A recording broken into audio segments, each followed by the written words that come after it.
नमस्ते दोस्तों। आज रिटेल इंडस्ट्री में ऐसा नहीं है कि डेटा अवेलेबल नहीं है। प्रॉब्लम यह है कि हमारे पास बहुत ज्यादा डेटा अवेलेबल है, जिसकी वजह से हम की इंफॉर्मेशन पर फोकस नहीं कर पाते हैं। मोस्ट ऑफ द बिजनेसेस में जितना डेटा अवेलेबल होता है उसमें से सिर्फ 15 to 20% data best decision and सही डायरेक्शन के लिए काम का होता है।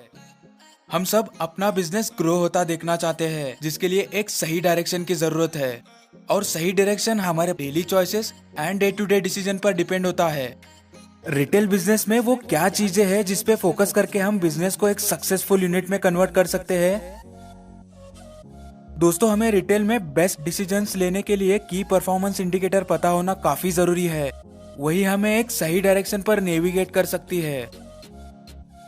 जी हाँ दोस्तों, रिटेल कोहोलिक में आप सबका स्वागत करता हूँ। मैं बसवराज पाटिल, रिटेल ट्रेनर। आज का हमारा टॉपिक है 7 की performance indicator of retail sector. अब जब तक रिटेल सेक्टर में है, ये केपीआई ही आपको मदद करेंगे खुद को और बिजनेस को ग्रो करने में। हम उड़ते हैं हमारे पहले पॉइंट पर, कन्वर्जन। कन्वर्जन मतलब स्टोर में कितने कस्टमर्स एंटर कर रहे हैं और उसमें से कितने कस्टमर्स एक्चुअल शॉपिंग कर रहे हैं, बिल कर रहे हैं।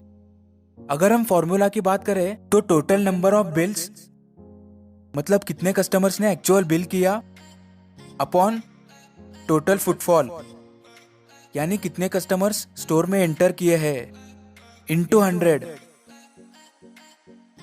दोस्तों, कन्वर्जन कैलकुलेट करते समय हमें यह पता चलता है कि कितने customers actual bill, actual purchasing कर रहे हैं और कितने बिना बिल किए वापस जा रहे हैं।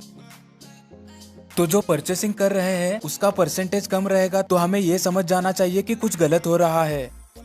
वो क्या है ये फाइंड आउट करके उस पर एक्शन लेना जरूरी है।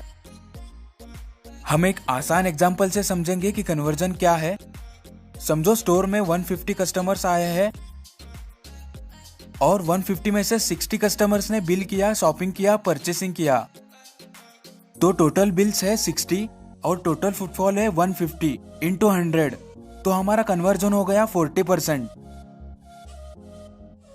हमारा नेक्स्ट इंपॉर्टेंट केपीआई है एवरेज टिकट साइज, जिसे एवरेज बास्केट वैल्यू या एवरेज कैश मेमो भी कहा जा सकता है। हम एक एग्जांपल देखते हैं। समझो एक स्टोर में टोटल 3 बिल्स हुए हैं। एक 2500, दूसरा 3000 और तीसरा 3500 का हुआ है। इसकी टोटल करेंगे तो हमें टोटल स्टोर सेल मिलेगा जो 9000 होगा। अगर हमें उन 3 कस्टमर्स ने एवरेज